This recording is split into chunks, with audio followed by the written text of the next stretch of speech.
Este capítulo se llama Max el mañana nació una falla y tenemos la participación de dos extraordinarios invitados. El primero es Bernardo Fernández, que les pido un aplauso.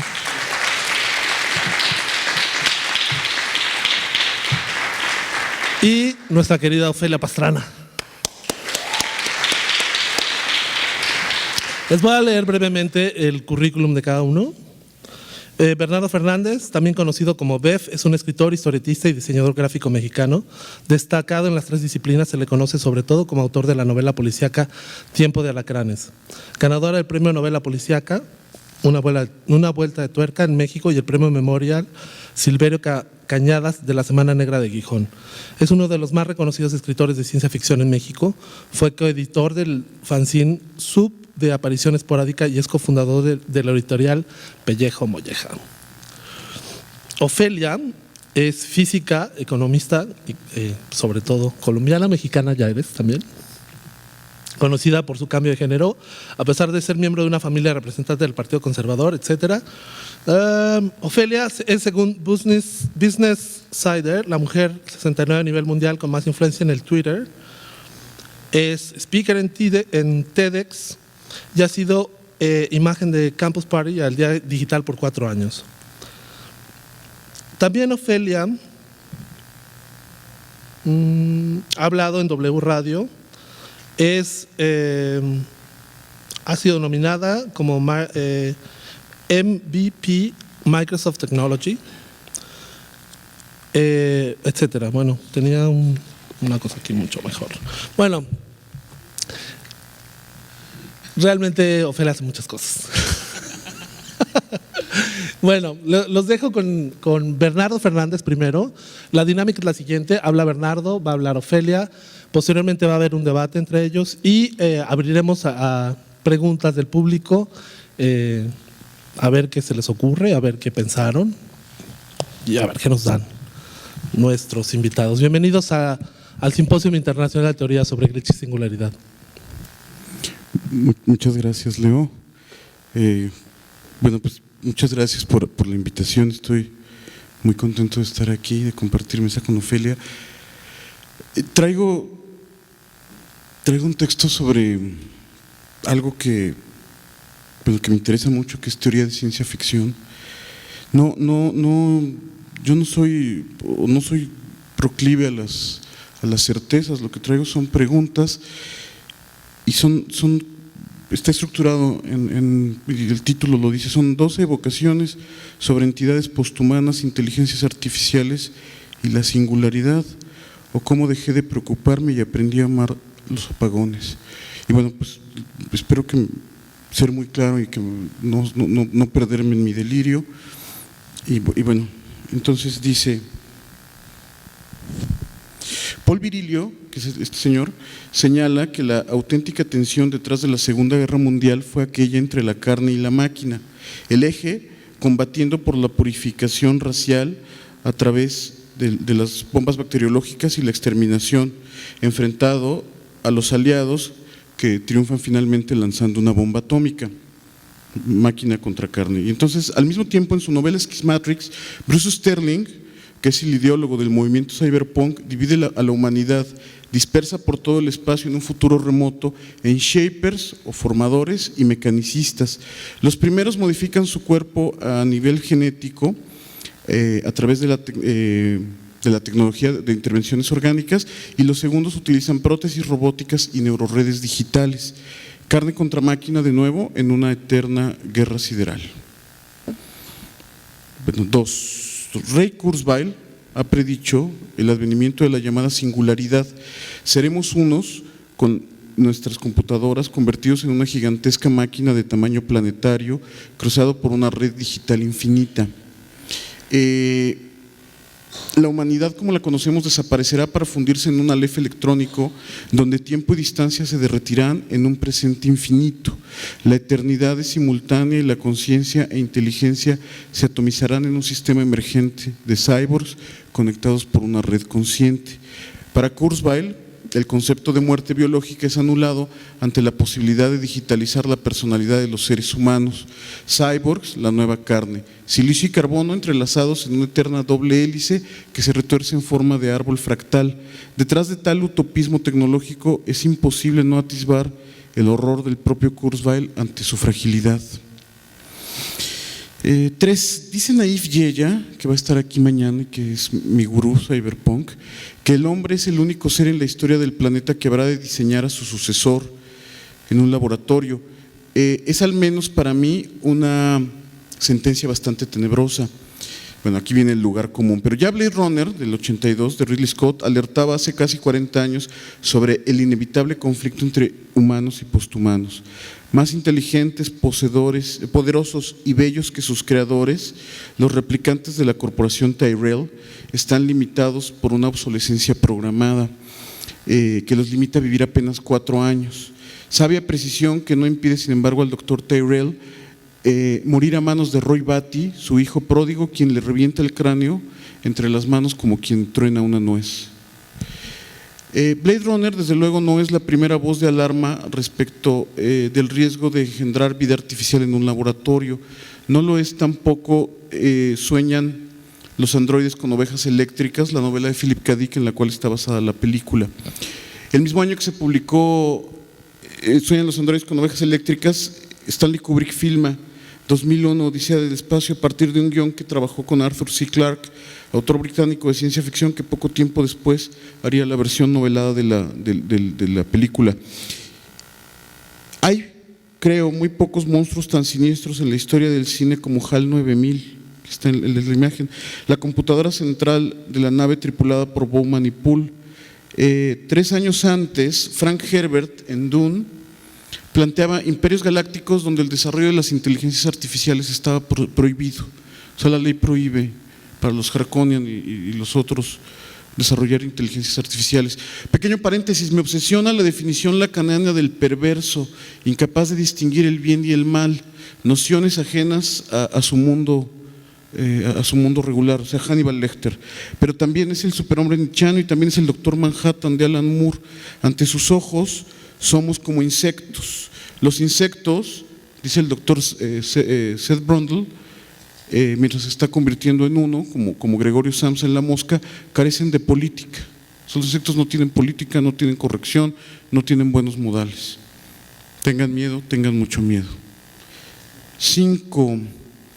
Podría seguir nombrando ejemplos de la ciencia ficción donde los autores han intentado, en las palabras del inmortal Ray Bradbury, prevenir y no predecir el futuro. Pero solo me voy a limitar a otras 2. Es imposible agotar Frankenstein o el moderno Prometeo, publicado en 1818 por Mary Shelley. La historia, conocida de sobra, si bien más por su adaptación cinematográfica de 1931 a manos de James Whale, tampoco es del todo original y sus raíces se pueden rastrear en la historia del Golem y quizá más allá en los propios mitos fundacionales de Occidente. Pero lo que me interesa es la introducción del elemento científico. Víctor Frankenstein desentraña los secretos de Paracelso, pero también retoma los experimentos del doctor Erasmus Darwin, abuelo de Karl Langas. Obsesionado con la creación de un ser vivo a partir de cadáveres, logra infundir vida a un ser que despierta la conciencia contrahecho y atormentado. Ha creado un posthumano. Bueno, se considera la primera novela de ciencia ficción de la historia. No iré tan lejos como para nombrar a mi adorado monstruo como el primer cyborg, pero sin duda es el abuelo de Roy Batty, solo que sin los atributos estéticos de su nieto. Y si bien el destino trágico del joven médico suizo queda sellado en el momento en que la criatura se levanta entre los muertos, lo verdaderamente deslumbrante del libro son las profundas reflexiones que cruzan por la mente del monstruo. El ser se cuestiona sobre el sentido de su existencia y su angustia por el vacío infinito. La solución: exigirle a su creador una contraparte femenina para perderse juntos en las selvas de Sudamérica. Igual que Batty es muy superior a su creador, el monstruo es infinitamente más sensible e inteligente que el doctor Frankenstein. 6. En 1958, Anatoly Neprov, un físico ruso, miembro de la Academia de Ciencias Soviética, publicó un cuento llamado Los cangrejos caminan por la isla, Esta es una adaptación que se hizo a cómic en los años 70. En él, un ingeniero y un militar desembarcan en una isla para realizar un experimento bélico del almirantazgo, que es una entidad militar nunca identificada. Coughlin, el técnico, desarrolla unos robots cangrejos que se alimentan de metal y que se energizan a través de una celda fotoeléctrica. Son además capaces de construir otros robots idénticos a ellos mismos, junto con Bad, que es el soldado, y bueno, me parece muy burda la metáfora anticapitalista, pero bueno, así era en la Guerra Fría. Bad, que es el soldado, dispersan trozos de metal por todo el lugar y sueltan al primer robot que no tarda en replicarse. A su vez, construye un clon suyo y así continúan en una progresión exponencial hasta que el metal se agota de la isla. Comienza entonces el verdadero sentido del experimento, que es una batalla evolutiva entre los cangrejos, que además pelean a muerte por el metal, devoran a sus compañeros e integran nuevos recursos tecnológicos en lo que ahora llamaríamos un algoritmo de aprendizaje. Los bichos se devoran entre sí y cada enfrentamiento va generando cangrejos más grandes y feroces. Al caer la noche, Coughlin y Bad duermen tranquilos en su tienda de campaña, solo para ser despertados por los cangrejos que buscan el metal de las latas de alimentos y sus pertrechos. El horror sobreviene cuando el único metal que queda en la isla son las muelas de oro del propio Coughlin, quien es despedazado entre las tenazas de un cangrejo gigante ante el atónito Bad. 7. Pero suficiente de cuentos distópicos, como indicó con gran tino Michio Kaku. Con gran tino, Michio Kaku se apresura a descalificar la inteligencia de las máquinas.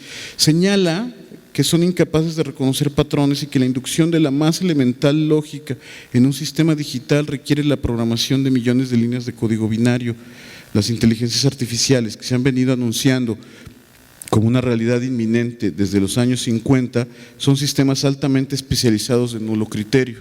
Él señala al margen que Deep Blue, que vence a Kasparov en el ajedrez, solo es capaz de jugar ajedrez y no tiene ninguna otra capacidad. Una cucaracha, señala Kaku, es más inteligente que cualquier sistema experto. Una cucaracha, dice, un ser sin política, incapaz de distinguir entre el bien y el mal, igual que Hannibal Lecter. 8. Si nos ceñimos a la idea de Bruce Sterling de que la primera encarnación del ciberespacio fue el hilo telefónico, y cito textualmente, no tu aparato real, la máquina de plástico sobre tu escritorio, el ciberespacio no está en tu aparato ni en el aparato de la otra persona que está en otra ciudad con la que estás hablando, sino es el lugar fantasmagórico que está entre los dos teléfonos.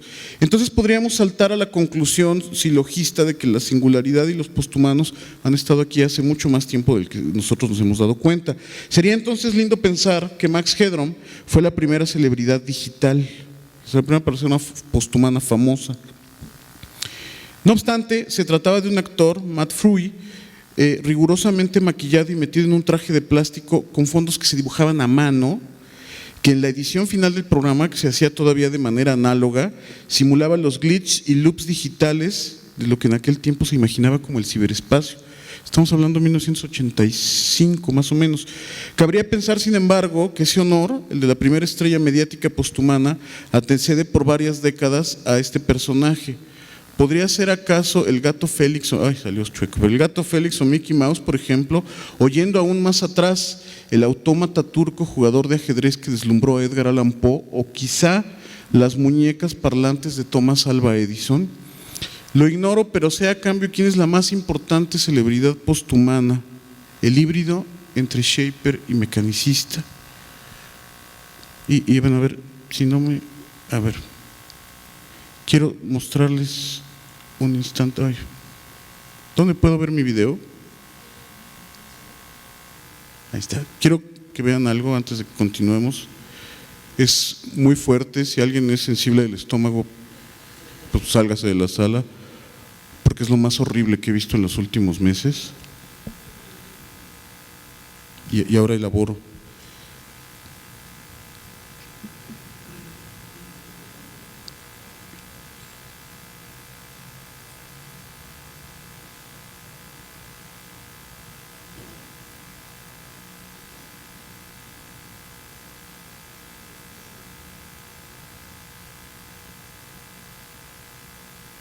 Bueno, y de ahí se fue a la tumba, ¿no? Entonces, decía, el mito de Michael Jackson corresponde al llamado sueño americano casi como un ejemplo paradigmático.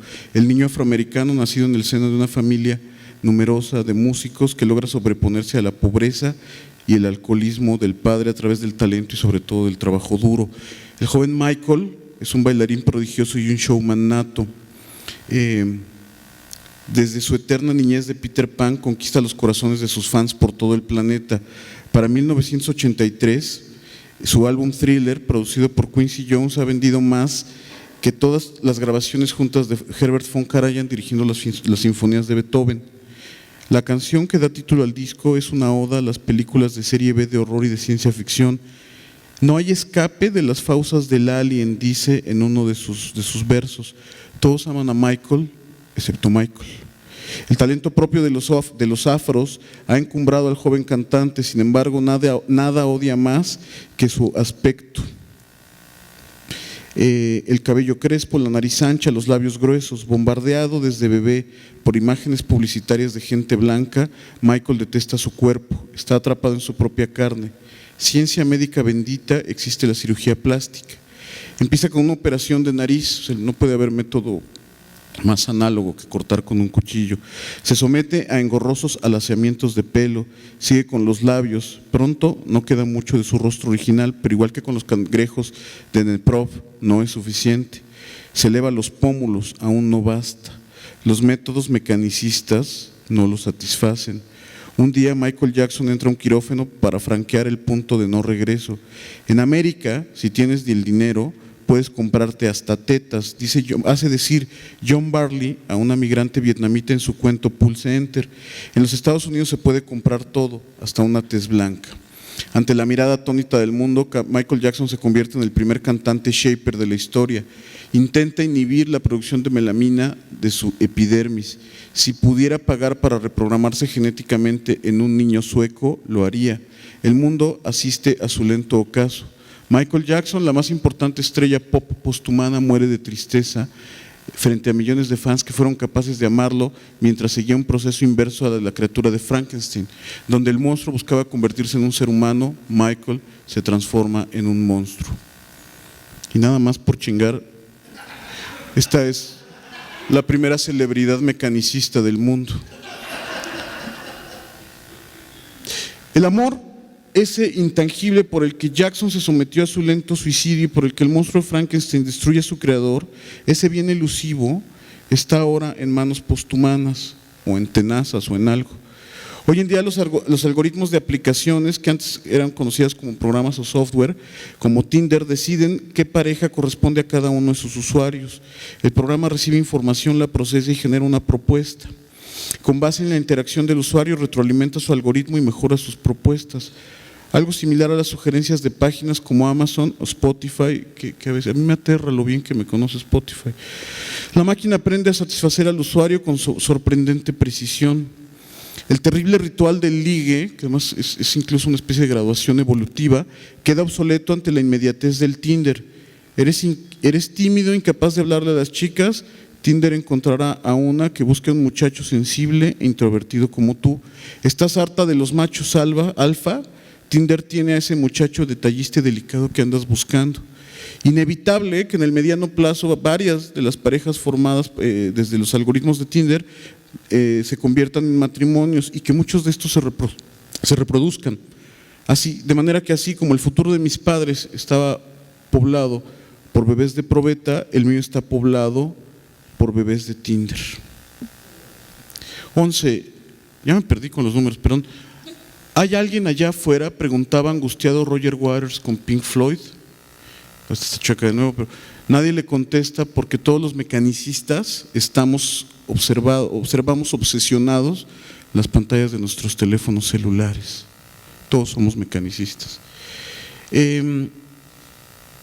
Si la singularidad es inevitable y la división entre shapers y mecanicistas inminente, habremos de ver una inteligencia si la singularidad es inevitable y la división entre shapers y mecanicistas es inminente, si habremos de ver a una inteligencia artificial capaz de pasar la prueba de Turing, la prueba de Turing, pues, por si alguien no sabe de ella, es un programa que sea capaz a través de una interfase de diálogo de engañar al usuario, o sea, hacerle pensar que está hablando con una persona real y no con una inteligencia artificial. Y si los sistemas emergentes habrán de cobrar conciencia y negarse a obedecer a sus creadores humanos, eso es todo, eso está por verse. Me tranquiliza pensar en las limitaciones físicas de las computadoras. Si bien el software ha avanzado exponencialmente, el desarrollo del hardware, el sustento físico de las inteligencias artificiales, permanece en un estado embrionario. El prodigioso robot japonés Asimo imita con gran fidelidad los movimientos de un niño, y de verdad parece que es un niño disfrazado. Está en el Museo de la Tecnología de Tokio, pero es incapaz de tomar las decisiones más elementales en su interacción con los usuarios. Supongo que los recursos digitales derogados para la precisión de su movilidad dejan poco para su capacidad de procesamiento. Piénsese por otro lado que el más sofisticado brazo robot dedicado a armar autos en alguna fábrica coreana o en Detroit palidece ante la elegancia estructural del más modesto de los escarabajos. Esa asimetría entorpece la capacidad de aprendizaje de las máquinas, porque el aprendizaje está íntimamente vinculado a la movilidad. Y entonces pregunto, ¿podemos estar tranquilos mientras esperamos unos cuantos minutos a que millones de procesadores en paralelo, interconectados por todo el planeta, adquieran conciencia y se nieguen a obedecer la orden más elemental?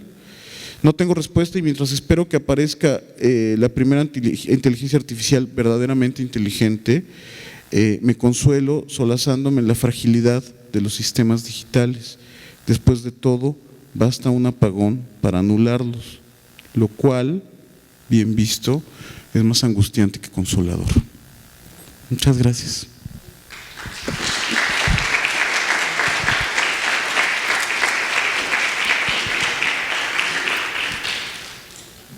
Qué bonito. Hay mucho de lo que yo quisiera hablar del tema, pero no primero sin recordarnos por qué estamos acá. Y tienes toda la razón, mucha gente no reconoce a Max. Voy a buscar un pequeño video de YouTube y dejarlo en el fondo. Un segundo, aquí estás. Entonces, a ver, esta plática arranca preguntando, quiero tenerla tal cual, preguntando por qué nos fascina tanto Max Headroom, o en su momento, ¿por qué nos fascinó? Dice, ¿por qué nuestro interés en un personaje de ficción como Max Headroom? Sí, ni siquiera aparecen los sugeridos, sale Max Steel primero. Así la vida, ¿no? Es el sonógrafo del recuerdo. Exacto. Además que se genera de modos algorítmicos, ¿no? Bueno, esperemos que esto, yo no sé qué estoy poniendo, entonces si sale algo indecente es culpa de YouTube. Pero bueno, este es Max. Max era un show generado en los 80s, donde te presentan un personaje que justo está presentando videos musicales. Él dice que es DJ y espero que se escuche. Afterwards, that is directly following, I want to talk to you about something even bigger, namely Max Headroom. So, sit back. Relax. Imagínense en los 80s cuando hay tanta formalidad en medios. Digo, de repente aparece este personaje, ¿no? Además que estamos viviendo como este momento de alta ciencia ficción, porque es cuando aparecen un buen de propuestas muy bonitas en cine, en tele, en literatura, y de repente aparece este personaje y mucha gente se pregunta cosas que nosotros hoy en día damos por hecho porque lo podemos hacer con iMovie por $3 en la casa, ya después de comprar la compu, que dicen, ¿y ese fondo de dónde viene?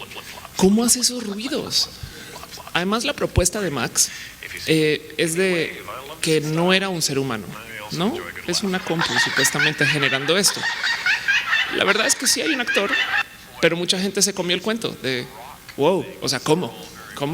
¿No? Llegaron los nerds y los geeks y demás. De hecho, hubo un hacker que luego mucha gente insiste que esto fue como una actividad BTL, una actividad de marketing, pero hubo un hacker que en algún momento robó la señal de una televisora y se hizo pasar por Max Headroom para poner un anuncio, ¿no? Y un anuncio pues que evidentemente está basado en, pero esto fue supuestamente sin control de la televisora, ¿no? Estás viendo las noticias y ¡pum! Te ponen Max Headroom, ¿no? Wow, ¿qué es esto, no? En fin, el caso es que Max levantó un debate muy, yo creo que largo, que seguimos debatiendo 30 años después, acerca de la misma naturaleza de la humanidad y nuestra relación con las máquinas, porque el tema es este. Esto es una propuesta en los 80s donde Max es una computadora que supuestamente nos está dando nuestro entretenimiento. ¿No suena eso macabro? No. Llegas tú, la tele te envía todo y es una compu que te tiene embobada. Y lo dice, lo descartamos en chinga de ay, obvio, no, el entretenimiento no es así. Pero déjenme recordarles que el cine corre con una cantidad de máquinas automatizadas que descargan las pelis automáticamente y las ponen. Y nosotros pagamos por ir a un espacio que tiene por lo menos, excepto por las concesiones y esto, por lo menos 20 horas de entretenimiento al día y una persona operando eso o dos, ¿no? De resto son máquinas que estamos pagando por ir a sentarnos a que una máquina nos haga. ¿No? Y el tema ahí justo es ¿qué está pasando con nuestro acercamiento a la tecnología, ¿no? Entonces yo tengo un tema y no más, ahora sí me presento y no culpo a Leo porque yo soy difícil yo misma sufro con esto. Pero pues hola, yo soy Ofelia Pastrana y yo hago muchas cosas. Yo soy física, tengo una maestría en econometría y entre las mil y un cosas que hago, yo hablo un poco de filosofía de tecnología. Por eso estoy acá, espero. A mí me encuentran en YouTube haciendo este show que se llama Canvas, que voy y vengo según mi disponibilidad de tiempo, pero donde levanto temas como, por ejemplo, si algún día vamos a poder tener traductores que sean fidedignos, ¿no? Porque viene el traductor universal. Ya todos, por ejemplo, abres Skype te pone subtítulos abajo en tu idioma. Entonces, si hablas con alguien que habla alemán, tú hablas en español, esa persona al otro lado ve subtítulos en alemán o los podría escuchar.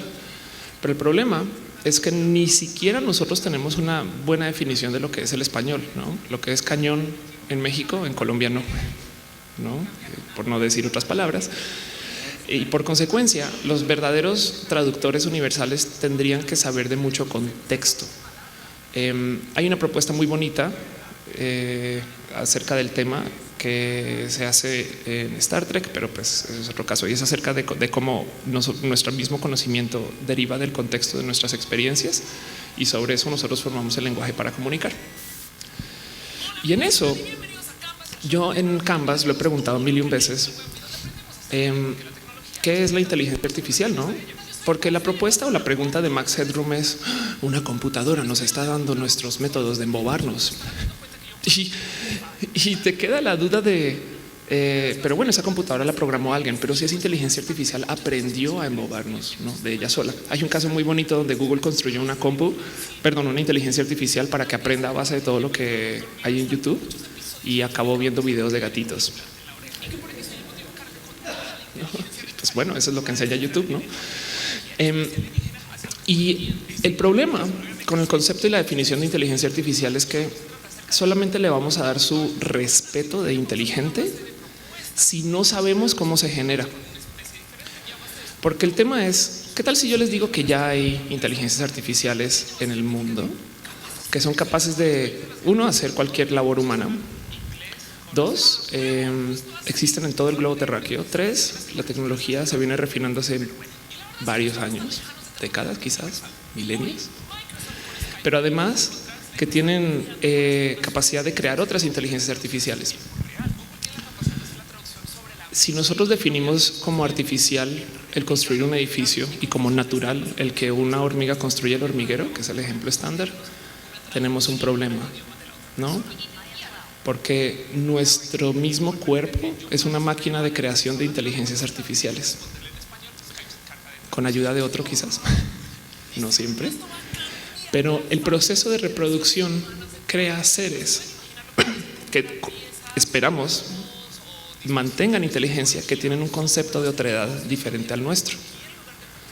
O sea, básicamente nosotros somos las inteligencias artificiales de nuestros padres. Somos creados por ellos, de su misma obra. Lo que pasa es que no fuimos creados con las manos. Bueno, ayudaron. Pero el tema es, existe este chiste entre programadores y geeks y demás, ¿no? De que el problema con el cuerpo humano es que no es de código abierto, ¿no? Es más, es como de yo quisiera un cuerpo humano de open source para saber cómo funciona. Cuando creamos robots, de cierto modo lo que estamos tratando de crear es un cuerpo humano o una expresión de nuestro conocimiento que puede ser fenomenalmente abstracto con nuestras manos para entender cómo funciona.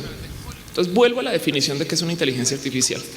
Cada año sale una máquina mejor, más cool, más poderosa, hasta en videojuegos, o sea, en espacios muy comunes. Y en chinga alguien dice, pero eso no es inteligencia artificial, son redes neuronales. Claro, porque como nosotros los hicimos, sabemos cómo operan. El momento de singularidad es cuando por fin entendamos cómo se crea. Y por consecuencia lo único que nos va a quedar es otorgarles sí, pues sí es inteligente por sí solo. Para alguien que no entiende cómo opera la máquina, le parecerá espectacularmente mágico y se le podrá otorgar esto con más velocidad.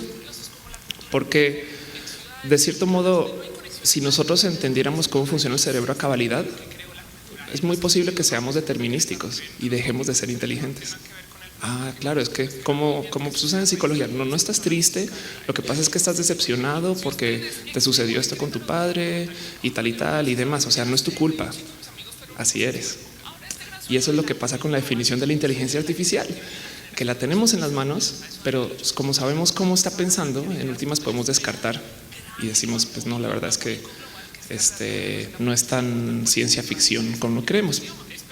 Entonces, sí tuvimos un momento de singularidad nosotros, que nos avanzó de modos absurdos en frente al mismo desarrollo de la especie, cuando comenzamos a distinguir lenguaje y conciencia por fuera de actividad. Entiéndase, cuando tú tienes una capacidad de pensar e imaginar las cosas, pero no actuar en ellas, sino más bien negociar con tu cuerpo, con tus músculos, con tu entorno, con la gente y la psicología que los rodea, y ambiente y demás, y encontrar el mejor camino posible para lograr nuestro cometido en la cabeza, ¿no? Esa es una singularidad. Eso de paso nos otorga el lenguaje y ya entran los psicoanalistas y entran todas las personas que trabajan con ciencias cerebrales, porque el momento que tú manejas un lenguaje por aparte de actividad, comienzas a tener un problema de traducción como el mismísimo traductor universal, pero ya en tu cabeza. Los psicoanalistas por lo general presentan el proceso de pensamiento con lenguaje como un peine. Llegan 100 ideas, pasan por el peine y salen 20 del otro lado. Y hay cosas que quedan por allá sin poderse traducir al lenguaje.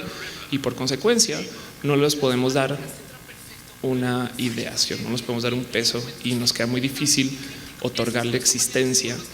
Y eso crea luego estos procesos de tristezas y deseos y demás, ¿no?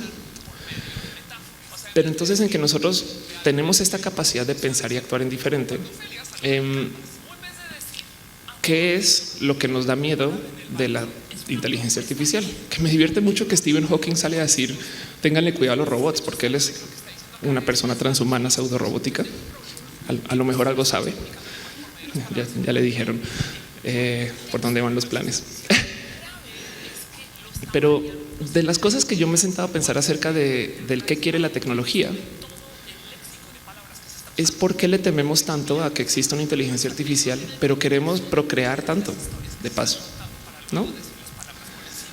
Y el problema es que de cierto modo, si ustedes se fijan en lo que propone cualquier película de ciencia ficción, sobre todo de los 80s para atrás, la verdad es que no nos están dando miedo al robot, sino nos están presentando un miedo nativo al Dios que nos va a quitar el libre albedrío. Lo que nos asusta de Robocop es que es tan irracional como un dios. Y sí, es una máquina y literal Deus Ex Machina se creó para que tenga estas capacidades el juego y podamos entender cuáles son las reglas para poder deshabilitar a susodicho dios. Pero eso no es para nada diferente en el miedo a que alguien que sea irracional a los deseos humanos venga y nos quite la capacidad de ser quienes somos según nuestra definición de la otredad. Técnicamente, en últimas, nosotros somos máquinas de incremento de entropía. Fin. Ahora, si quisiéramos cumplir con nuestro cometido, pues la verdad es que podríamos explotar un chingo madral de bombas nucleares y acelerar el proceso. Pero lo que estamos haciendo nosotros como dentro del mismo proceso de crearnos y existir en lo micro, digamos, en nuestra misma existencia, en lo micro, en lo local, es nuestra propia relación con nuestro cuerpo. Entonces, el tema es que yo soy transgénero y a mí me ha tocado lidiar mucho con el concepto transhumanista de atravesar el género. Mucho de lo que está sucediendo ahorita es que de repente mucha gente está atravesando su género y tenemos que lidiar con esto como sociedad, ¿no? Pero hay gente que estaba atravesando el género en los 60s. Hay un general de la Revolución Mexicana trans. Sí, y el cuento es, la verdad es que nosotros, y está bonito porque esto se propone en el ámbito feminista, nosotros somos seres de intervención de nuestro cuerpo desde que nacemos, porque como ya traemos una desconexión de cómo nos vemos versus cómo actuamos, llámese lenguaje, ya comenzamos a modificar lo que viene a ser nuestro llamado natural de existencia. Entonces, nos da miedo que los robots se adueñen de nosotros, ¿no? Pero la realidad es que en el caso, por ejemplo, de Gary Kasparov que se menciona, es más eficaz que una máquina autónoma y más eficaz que un ser humano sin apoyo de tecnología, la mezcla de las dos. El hombre más rápido del mundo no tiene piernas, corredor. Y bueno, para ese chiste, el hombre más rápido del mundo no usa sus piernas para andar rápido, no usa un auto, o un avión, un jet, o una nave espacial. Y para mí, el tema de la creación de tecnología siempre ha sido un modo de procrear. Solamente que como tenemos la capacidad de controlar lo que estamos haciendo, nuestra procreación es granular. Porque en los 80s existía este impulso ultrahumanista a la hora de crear tecnología. Data en Star Trek es un robot que quiere ser humano, pase lo que pase. Pero si a nosotros nos dieran chance y existiera la tecnología, tanto como hoy en día existe la tecnología para atravesar el género y estamos en el boom transgénero, se los prometo que van a aparecer personas con 4 brazos, 2 colas, cosas que nos van a extender nuestras capacidades, que de hecho, de cierto modo, ya existen. Somos seres con telepatía. Se llama WhatsApp. ¿No? Tenemos acceso a toda la música del mundo en una cajita. Es más, tenemos una prótesis hecha por seres humanos que es básicamente una barra de metal, vidrio, plástico que si yo acaricio llega comida a mi casa. Y acariciamos esto más que cualquier cosa de paso, más que nosotros mismos. Entonces, el tema es que ¿por qué le tememos tanto a esta situación? ¿No? El gran robot que viene y nos va a quitar quiénes somos. Y es porque lo único que no entendemos del operar del cuerpo humano a grandes rasgos, hay muchas cosas que quedan por ver exactamente cómo procesamos, es nuestro mismo concepto de libre albedrío. Y el libre albedrío, como me decían esta mañana, está overrated. Pero además es como este concepto de, porque como no sabemos cómo se genera, pues por consecuencia lo tenemos que cuidar y no es fácil enseñarle a una máquina a tener algo que nosotros mismos no sabemos por qué existe. Así que el tema es cuando una compu tenga esa capacidad de hacer decisiones, cuando Siri nos diga, oye, me da hueva. Cuando un día después de preguntarle 3 veces a Cortana acerca de la ex, no diga, ya deja de estoquear, ¿no? Y te comienza a juzgar.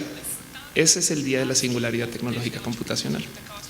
porque de resto la singularidad transhumanista ya existe. Nosotros invadimos nuestro cuerpo con cosas que pensamos que son supernaturales y me lo dicen a mí todo el día. Eso que tú haces ser trans, eso no es natural. Y yo así de, güey, tú también te pones ropa. La ropa es tecnología de intervención de nuestros sentidos de muchas cosas, no solo de temperatura, sino de percepción social y de una cantidad de cosas más, ¿no? Y pensamos que es normal. Aquí hay gente con lentes. No nos dan miedo los lentes, pero ¿por qué sí nos da miedo que alguien tenga capacidad en sus ojos de ver información que viene del internet, ¿no? Entonces, el caso es cuando lleguemos a ese momento de singularidad y lo que nos propone Max Headroom, vamos a toparnos. Y yo creo, y me gustaría hacer esta pregunta, si el miedo a perder nuestro libre albedrío es que uno, aparte de perder hegemonía de existencia en el planeta, que de por sí no es causal de miedo, no nos van a esclavizar, estas cosas, ¿no? Del otro lado, perdamos nosotros también esta capacidad de ser las únicas entes creativas. Porque el tema es que nosotros tenemos esta capacidad de hacer cosas desde ceros, ¿no?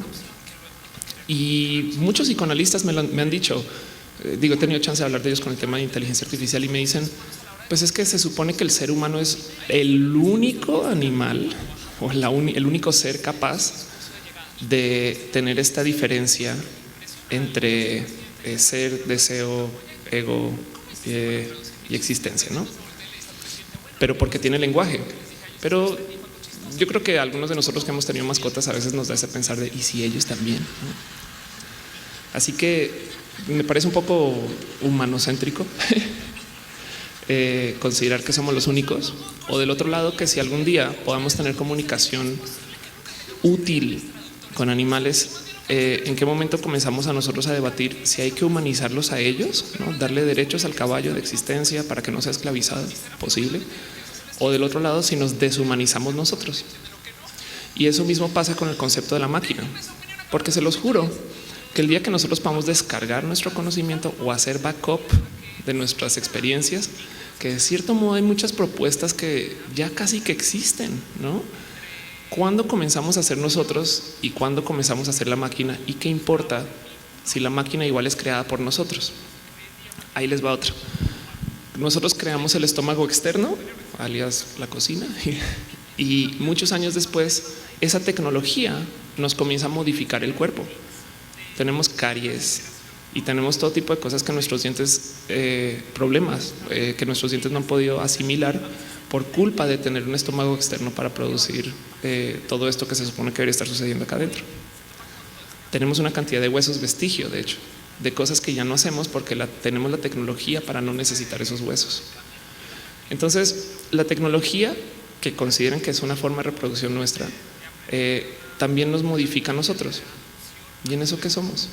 Y yo creo que todo el tema del debate de las singularidades le tememos a perder nuestra naturaleza humana, que en mi cabeza ya la perdimos. Y todo esto, en últimas, es un gran debate moralino de quién decide hasta dónde llega la tecnología. Y quisiera dejar esa pregunta con Bev y saber por qué le tememos tanto, o bueno, preguntar más bien por qué le tememos tanto a ser robóticos, por ejemplo, o a tener inteligencias artificiales, o ¿no? Y si viene alguien y nos ordena el mundo, no sé, me explico, o si lo desordena más y causa. Voy a quitar mi video. Sí, se lo recomiendo. Bueno, gracias.